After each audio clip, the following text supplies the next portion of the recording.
జాతీయ తెలుగుదేశం పార్టీ అధ్యక్షులు, భారత రాజకీయ ధృవతార మన ప్రియతమ నేత నారా చంద్రబాబు నాయుడు గారికి నిందలు, అపనిందలు, దాడులు, ఎదురుదాడుల మధ్య ఎదిగి యువగలమై నవగలమై జనబలంతో సాగుతున్న మన నేత, యువనేత నారా లోకేష్ గారికి, వేదికపై ఉన్నటువంటి అతిరథ మహారథులకు, సభా ప్రాంగణంలో ఉన్నటువంటి అతిథులకు, గ్రామాల నుంచి, గడపల నుంచి, తండాల నుంచి, తాలూకాల నుంచి, హైవేల నుంచి, బైపాసుల నుంచి, వివిధ రాష్ట్రాల నుంచి, వివిధ దేశాల నుంచి పసుపు జెండాలతో పయనమై వచ్చినటువంటి తెలుగుదేశం పార్టీ కుటుంబ సభ్యులకు, పత్రికా విలేకరులకు, మీడియా ప్రతినిధులకు, సోషల్ మీడియా సోదరులకు నమస్కారాలు. అందుకనే చెట్టు మీద కూర్చున్నటువంటి పక్షి కొమ్మ బలాన్ని నమ్ముకోదు, రెక్కల బలాన్ని నమ్ముకుంటుంది.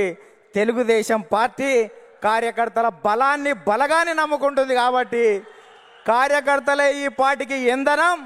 అందుకే మీకు నా తొలి వందనం అని ఈ సందర్భంగా గుర్తు చేస్తున్నాను. అద్భుతమైనటువంటి వాతావరణం ఇది.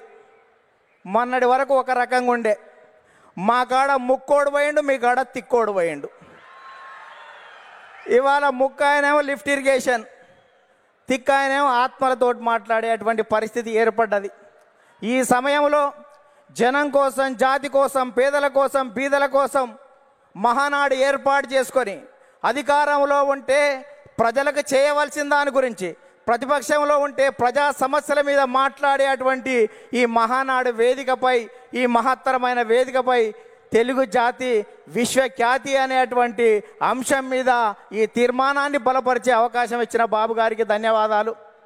సోదరులారా, స్వర్గీయ నందమూరి తారక రామారావు గారి మనందరి ఆరాధ్య దైవం, తెలుగువాడి ఆత్మగౌరవానికి ప్రతీక, నమ్మిన సిద్ధాంతాల కోసం మడమ తిప్పని యోధుడు, ఎందరికో రాజకీయ జన్మనిచ్చిన కారణ జన్ముడు, సినీ వినీలాకాశంలో రారాజుగా వెలుగుతున్నటువంటి సమయంలో రాష్ట్రంలో, కేంద్రంలో ఉన్నటువంటి పరిస్థితి చూసి ఢిల్లీ పురవీధుల్లో దిగజారుతున్న తెలుగువాడి ఆత్మగౌరవాన్ని పరిరక్షించాలని, తెలుగువాడి ఆత్మగౌరవం అంగట్లో అమ్మే సరుకు కాదని నిరూపించాలని, గాఢాంధకారంలో ఉన్న తెలుగు జాతికి వెలుగులు ప్రసాదించాలని, రాష్ట్రంలో ఉన్నటువంటి ఆర్థిక అసమానతలు, సాంఘిక దురాచారాలు, ఇవాళ నిరుద్యోగం, నిరక్షరాస్యత ఇటువంటివి పారదోలాలని, పేదల కోసం, బీదల కోసం, బడుగు జనం కోసం, పల్లె ప్రజల కోసం, అణగారిన జనాల అభివృద్ధి కోసం ఆదర్శవంతమైనటువంటి విధానాల ద్వారా తెలుగుదేశం పార్టీకి శ్రీకారం చుట్టాడు అని ఈ సందర్భంగా గుర్తు చేస్తున్నా.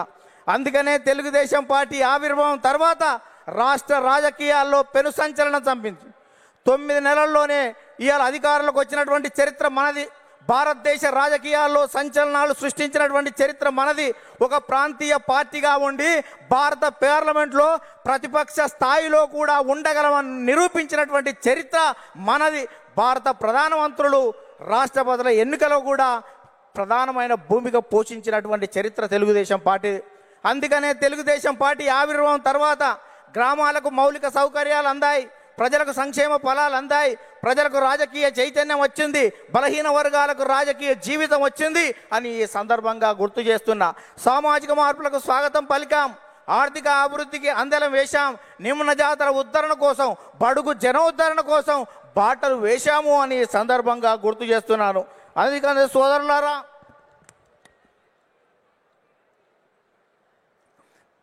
బడుగుతముల రాజకీయాలు, భూస్వాములు, ఆసాములు, జమీందారులు, జాగీర్దారులు, దేశ్ముఖులు, దేశ్ పాండేల కబంధ హస్తాలలో ఉన్నటువంటి రాజకీయాన్ని గరీబోళ్ళ ముంద ఉంచినటువంటి చరిత్ర తెలుగుదేశం పార్టీది.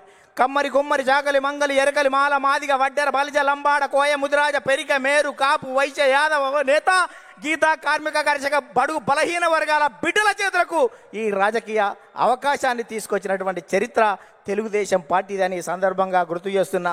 అందుకనే స్వర్గీయ నందమూరి తారక రామారావు గారు 2 రూపాయల కిలో బియ్యం పెట్టాడు. ఆ రోజు ఉన్నటువంటి తినేవాడికి తిండి, ఉండడానికి ఇల్లు, కట్టుకోవడానికి బట్టలు ఉండాలని 2 రూపాయల కిలో బియ్యం పెడితే 30 సంవత్సరాల క్రితం, 40 సంవత్సరాల క్రితం తెలుగుదేశం పార్టీ పెడితే ఈ దేశంలో ఆహార భద్రతా చట్టం మనం పెట్టిన దానికి 20 సంవత్సరాల తర్వాత ఆహార భద్రతా చట్టం వచ్చింది. అంటే తెలుగుదేశం పార్టీ ఒక నిర్ణయం చేస్తే ఈ దేశం వివిధ రాష్ట్రాలు 20 సంవత్సరాల తర్వాత ముందు చూపుతోటి చేస్తున్నటువంటి పరిస్థితి ఉంది. మనం మహిళలకు ఆస్తి హక్కు 30 సంవత్సరాల క్రితం ఇస్తే భారత పార్లమెంటులో మనం నిబంధన పెట్టిన తర్వాత 15-20 సంవత్సరాల తర్వాత కూడా భారత పార్లమెంట్లో పెట్టేటువంటి పరిస్థితి ఉంది. అందుకనే ఈ దేశంలో ప్రతి చట్టం కూడా తెలుగుదేశం పార్టీ ముందు చూపుతోటి విజన్ 20 తోటి ముందుకు పోతున్నటువంటి పరిస్థితి ఉంది. అందుకనే స్వర్గీయ నందమూరి తారక రామారావు గారు తర్వాత మన ప్రియతమ నేత నారా చంద్రబాబు నాయుడు గారు అధికారంలోకి వచ్చిన తర్వాత రామన్న రూపుదిద్దినటువంటి ఈ పార్టీని చంద్రన్న తీర్చిదిద్దాడు. అందుకనే విద్యకు ప్రాధాన్యత ఇవ్వాలనే ఉద్దేశంతో ఇవాళ సమైక్య రాష్ట్రంలో 23,000 పాఠశాలలు, 1,047 ఉర్దూ పాఠశాలలు, 40 రెసిడెన్షియల్ పాఠశాలలు, 4,352 అప్పర్ ప్రైమరీ స్కూళ్ళు, 906 ప్రైవేట్ జూనియర్ కళాశాలలు, 362 ప్రభుత్వ జూనియర్ కళాశాలలు, 131 ఇన్సెంటివ్ జూనియర్ కళాశాలలు, 1,295 డిగ్రీ కళాశాలలు, 275 బీఈడి, 276 ఎంసీఏ, 206 ఎంబీఏ, 188 ఇంజనీరింగ్ కాలేజీలు, ఇవాళ 26 మెడికల్ కాలేజీలు, 24 ఫిజియోథెరపీ కాలేజీలు ఏర్పాటు చేసి, 31 నర్సింగ్ కాలేజీలు ఏర్పాటు చేసి, 31 ఫార్మసీ కాలేజీలు ఏర్పాటు చేసి ఇవాళ 1,60,000 టీచర్ పోస్టు భర్తీలు చేసి, 60,000 విద్యా వాలంటీర్ల నియామకం చేసి, కిలోమీటర్కి ఒక ప్రాథమిక పాఠశాల, 3 కిలోమీటర్కి ఒక ఉన్నత పాఠశాల, మండలానికి ఒక జూనియర్ కళాశాల, రెవెన్యూ డివిజన్కి ఒక ఇంజనీరింగ్ కళాశాల, జిల్లాకు ఒక మెడికల్ కాలేజీ ఏర్పాటు చేసి 17% అక్షర శాతాన్ని పెంచి ప్రపంచవ్యాప్తంగా వస్తున్నటువంటి అవకాశాలని పునికి పుచ్చుకొని వెదికి పట్టుకునే దమ్మును, ధైర్యాన్ని, చైతన్యాన్ని, స్ఫూర్తి ఇచ్చినటువంటి చరిత్ర మన నారా చంద్రబాబు నాయుడు గారు దాన్ని ఈ సందర్భంగా గుర్తు చేస్తున్నా.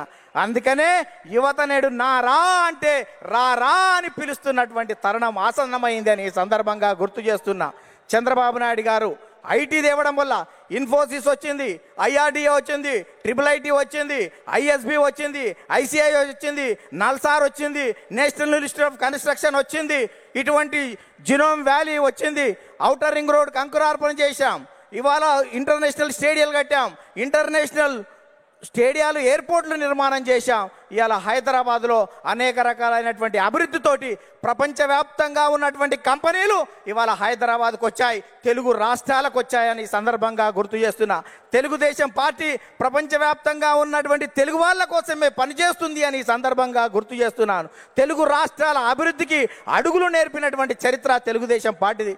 తెలుగు రాష్ట్రాలలో ప్రగతిని పరుగులు తీయించినటువంటి చరిత్ర ఇవాళ తెలుగుదేశం పార్టీదని ఈ సందర్భంగా గుర్తు చేస్తున్నాను. అందుకనే సోదరులారా, ఇవాళ ప్రపంచవ్యాప్తంగా నారా చంద్రబాబు నాయుడు గారి మీద ఉన్నటువంటి మమకారంతో ఇవాళ చంద్రబాబు నాయుడు గారు అనుక్షణం, ప్రతిరోజు, ప్రతి గంట, ప్రతి నిమిషం, ప్రతి క్షణం ప్రపంచవ్యాప్తంగా వచ్చినటువంటి మార్పులను గ్రహిస్తూ మనని చైతన్యం చేస్తూ ఆ వైపు మనల్ని తీర్చిదిద్దు తెలుగు జాతిని మహోన్నత జాతిగా తీర్చిదిద్దేటువంటి దానికి శ్రీకారం చుట్టాడు అని ఈ సందర్భంగా గుర్తు చేస్తున్నా. అందుకనే తెలుగుదేశం పార్టీ 20 సంవత్సరాల క్రితం చంద్రబాబు నాయుడు గారు జినోమ్ వ్యాలీ పెడితే కోవిడ్ టైంలో వ్యాక్సిన్ జినోమ్ వ్యాలీ నుంచి వచ్చి భారతదేశం మొత్తం ఇవాళ గర్వించదగ్గటువంటి వ్యాక్సిన్ 20 సంవత్సరాల క్రితం చంద్రబాబు నాయుడు గారు పెట్టిన జినోమ్ వ్యాలీలో తయారయ్యింది అంటే దేశం మొత్తం కూడా చంద్రబాబు నాయుడు గారికి ధన్యవాదాలు చెప్పవలసినటువంటి అవసరం ఉంది అని సందర్భంగా గుర్తు చేస్తున్నాను. అందుకనే అనేక మంది నేతలు రాజకీయంగా ఎన్ని విమర్శలు చేసినా మాన్యశ్రీ ప్రధానమంత్రి సైతం చంద్రబాబు నాయుడు గారి గురించి అనేక విషయాలు చెప్పారు. ముందు చూపుతో ఉన్నటువంటి అతని నాయకత్వాన్ని నేను అనుక్షణం చూస్తూ ఉంటానని చెప్పాడు. 20 సంవత్సరాల క్రితం చంద్రబాబు నాయుడు గారు టూరిజం గురించి చెప్తే ఎగతాళి చేసినటువంటి కమ్యూనిస్టులు మొన్న మా తెలంగాణ అసెంబ్లీలోనే టూరిజం అంటే మేము అపార్థం చేసుకున్నాం, అది అద్భుతం అని చెప్పినటువంటి పరిస్థితి చూశాం.